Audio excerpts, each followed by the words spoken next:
क्या चित्त बुझ्दै उत्तर दिए यार यो दाइले है। तपाईँले राजा आयो भने कसलाई राजा मान्नुहुन्छ भनेर सोधेको पत्रकारको प्रश्नमा यो दाइको जवाफ एकैछिन सुनौ। मलाई सोलिड चित्त बुझ्यो साथीहरू।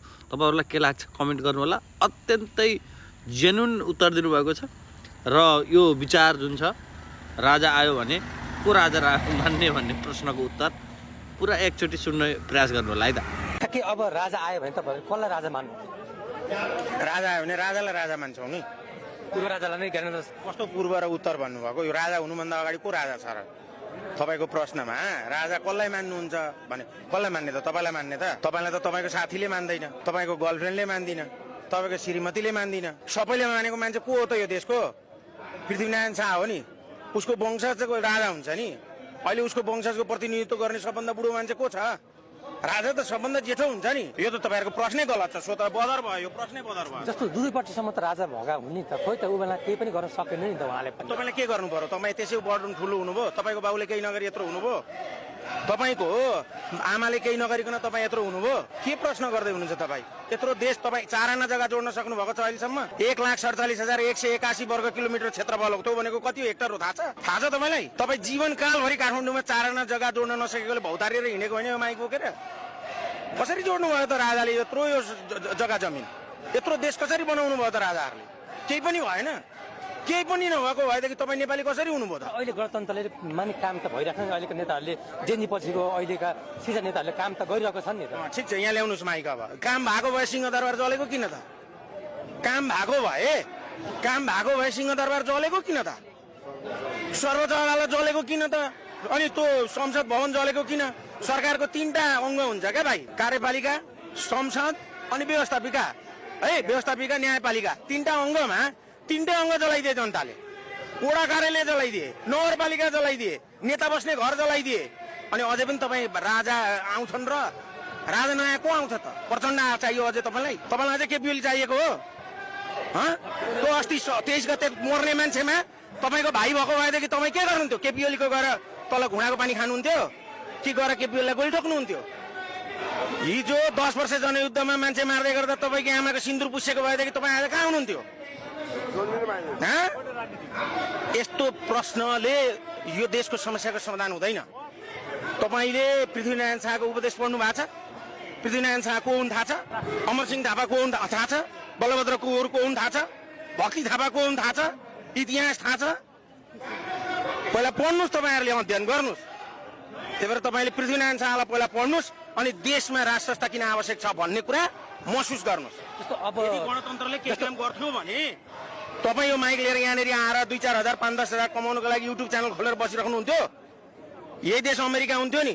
यही देश बेलायत हुन्थ्यो नि? तपाईँको तलब आज 2 लाख 4 लाख हुन्थ्यो होला नि? यसरी माइक तेर्साउनेको सिङ्गापुरमा कति तलब हुन्छ अनि तपाईँको कति तलब हुन्छ? तुलना गर्नु न।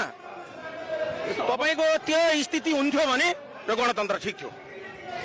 यो देश बच्थ्यो भने यो गणतन्त्र ठिक थियो। तपाईँ सुरक्षित हुनुहुन्थ्यो भने यो गणतन्त्र ठिक थियो।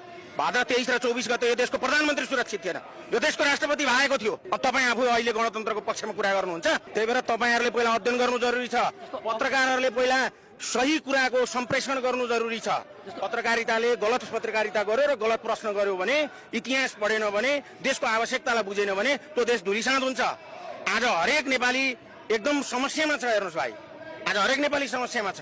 तपाईँ समस्यामा हुनुहुन्छ, म समस्यामा छु, विदेशमा बस्ने नेपाली समस्यामा छन्, स्वदेशमा बस्ने समस्यामा छन्, नेता आफै समस्यामा छ। अरू त के कुरा गर्नु?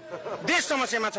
अनि यो समस्याको समाधान चाहिँ हुन्छ चाहिँ कसरी? अबको आन्दोलन तपाईँ कहिलेसम्म गर्नुहुन्छ? कसरी अगाडि बढाउनु?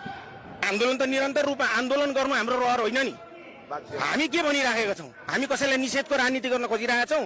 राजा, जेन्जी पुस्ता र राजनीति दल यो 3टा शक्ति मिलौँ, सबै समस्याहरूको समाधान गरौँ, एउटै टेबलमा बसौँ, नमिलेका कुराहरू मिलाउँ। संविधान संशोधन गर्ने हो कि कानुन संशोधन गर्ने हो कि यो देशमा स्थिरताको लागि एउटा काम गरौँ। देश स्थिर भयो भने न समृद्ध बन्छ।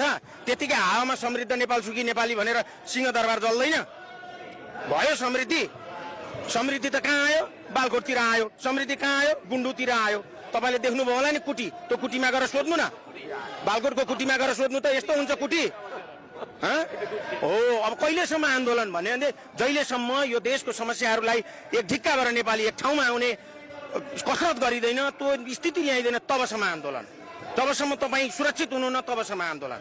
तपाईँले पनि तपाईँको घरमा आन्दोलन गर्नुहुन्छ, एक दिन बाउले भात खान दिएन भने तपाईँ आन्दोलन गर्नुहुन्न। हिजो केटाकेटीमा के गर्नु? जनता भनेका सरकारका के हुन् त भन्दाखेरि सन्तान जस्तै हुन्। हामीलाई चित्त बुझेको छैन भने हामी सडकमा आउँछौँ। हाम्रो पनि माग सम्बोधन गरिनुपर्छ, जेनजीको पनि माग सम्बोधन गरिनुपर्छ। अन्ततोगत राजनीतिक दलले नै हो लोकतन्त्रमा शासन गर्ने। राजा हामीले स्थायित्वको लागि खोजेको होइन, हाम्रो इतिहास हो, हाम्रो गौरव हो, हाम्रो धर्मको रक्षक हो, हाम्रो जमिनको रक्षक हो, हाम्रो जमिनको संरक्षक हो, जमिन बनाएको मान्छे हो होइन भनेदेखि उसलाई हामीले सम्मान गर्न जान्नुपर्छ। जसरी तपाईँको घरमा तपाईँको पिताको सम्मान हुन्छ त्यसै गरी देशमा राजाको सम्मान हुन्छ। र तपाईँहरूले अहिले पनि म तपाईँहरूलाई विनम्रतापूर्वक अनुरोध गर्छु, पूर्व राजा, उत्तर राजा, पश्चिम राजा, दक्षिण राजा भन्न छोड्नुहोस्। राजा राजा हुन्छ। बुझ्नुभयो? बाघ बुढो भयो भनेदेखि पूर्व बाघ पश्चिम बाघ भन्नुहुन्छ र? भन्नुहुन्न नि हो। त्यस कारणले गर्दाखेरि तपाईँ हामीले सही के त समाधानतिर लाग्यौँ भनेदेखि यो देश यति छिटो विकसित हुन्छ र यो दक्षिण एसियाको र एसियाकै सबैभन्दा सुन्दर देश बन्छ, समृद्ध देश बन्छ। हामीसँग अपार सम्भावना छ। त कहिलेसम्म यस्तो भइराख्ने? हामी पनि तपाईँलाई प्रश्न गर्छौँ, यस्तो कहिलेसम्म हुने? तपाईँहरूले पनि आवाज उठाउनुहोस् न, प्रचण्डलाई सोध्नुहोस् न, कहिलेसम्म तपाईँको गणतन्त्र त गइसक्यो त। तपाईँको राष्ट्रपति भागो, तपाईँ भाग्नुभयो, सबै भागो, सबै जल्यो, अनि अझै पनि ठुल्ठुला कुरा गरेर जुङ्गामा ताउ दिने। हिन्दीमा भाषण गरेर तेरा मेरा भन्दै सियर ठोक्ने, पुरा शेरबाज हुने। अब के ज्यानभन्दा बाँकी ठुलो कुरो के हुन्छ? त्यही ज्यान पनि गुमाउनु छ र उहाँहरूलाई? अब त्यही पनि ज्यान पनि गुमाउनु छ। त्यस कारणले गर्दा सम्पूर्ण रूपमा कम्प्लिट सोल्युसनमा जानु पर्यो क्या भाइ होइन। हिसाब कति बेलासम्म गर्नुहुन्छ? जबसम्म उत्तर निस्किँदैन। हामी कति बेलासम्म सङ्घर्ष गरिरहेको छौँ? जबसम्म यो देशमा राज संस्था, हिन्दू अधिराज्य होइन, त्यहाँ पछाडिबाट गएर जननिर्वाचित सरकार हो। दुई पिलर सिस्टमबाट छ, संवैधानिक राज संस्था र बहुदलीय प्रजातन्त्रको जुन धारणा थियो त्यो धारणाबाट जबसम्म नेपाल बग्दैन तबसम्म यस्तो भइरहेको छ। तर अहिलेको सरकारले त धक्का दिइरहेको छ नि त। तपाईँ थाहा छैन, हिजो भर्खर दुर्गा परसाईले गएर 31 बुँदे माग प्रधानमन्त्रीले राख्नु भएको छ, तर उहाँले त्यो माग सुनाइ होला कि नहोला तपाईँ विचारमा के लाग्छ? त्यो सुनवाई होस् नहोस् हामीलाई मतलब भएन। दुर्गा परसाईको के माग छ, कसो छ, राजतन्त्र चाहियो भन्ने माग एकातिरको कुरो हो होइन, राजाको कुरो एकातिरको कुरो हो। बुझ्नुभयो नि? राजाको कुरा एकातिरको कुरो हो, माग एकातिरको कुरो हो। दुर्गा परसाई एउटा व्यक्ति हुन्। राजा भनेको समग्र देशको छाता हो क्या। तपाईँ समग्र देशको म छाताको विषयमा कुरा गरिरहेको छु, तपाईँ म समग्र रुखको कुरा गरिरहेको छु, पिपलको बोटको कुरा गरिरहेको छु, तपाईँ एउटा पातको कुरा गरिराख्नु भएको छ क्या। यसरी त तपाईँले गर्ने प्रश्नै मलाई त चित्त बुझ्दो लागेन क्या भाइ। मैले त तपाईँलाई धेरै, म त वर्षको त दिनको के अरे वर्षको त 10,000 विद्यार्थीलाई पढाउँछु, तपाईँलाई पनि एकचोटि मैले पढाउनु पर्ने जस्तो देखियो। क्लास लिएर आउनुहोस् बिहान 6:30 बजे मेरो। बुझ्नुभयो? धेरै कुरा सिकाउँछु, अनि त्यो सिकिसके पछाडि तपाईँले प्रश्न गर्न सक्नुहुन्छ। म रुखको बारेमा कुरा गरिराखेको छु, म जङ्गलको तपाईँ बुटोको कुरा गरिराख्नु भएको छ। कहाँ तपाईँ दुर्गा परसाईको कुरा ल्याएर जोड्नुहुन्छ होइन? त्यो कुरा चाहिँ नि यस्तो छ, दुर्गा परसाईले आन्दोलन गर्नुभएको छ, राज संस्थाको मुद्दालाई अगाडि लिएर आउनु भएको छ, अहिले जनमत सङ्ग्रह भन्नुभएको छ।